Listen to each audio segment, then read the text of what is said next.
Once we enter the world of trying to understand kinetics versus thermodynamics, one of the easy ways to tell if a product is more stable than some other product is really by alkene stability. How do the double bonds relate in terms of their energy levels? And the answers really come down to, more than anything else, the amount of stuff surrounding a double bond. So the best possible scenario for a double bond is to have 4 things bound to it.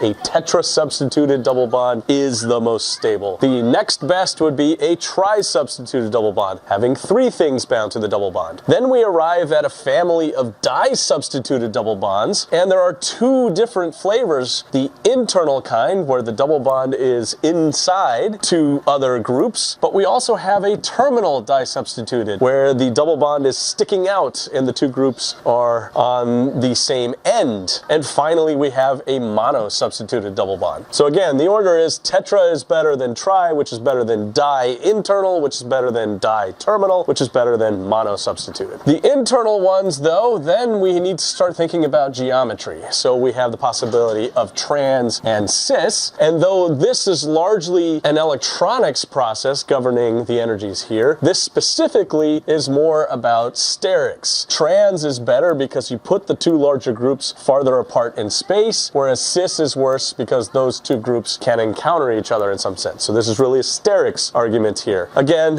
fundamentally, this is largely about electronics, and the message is the more stuff surrounding the double bond, the better. But if you have a choice between trans and cis, trans is better than cis.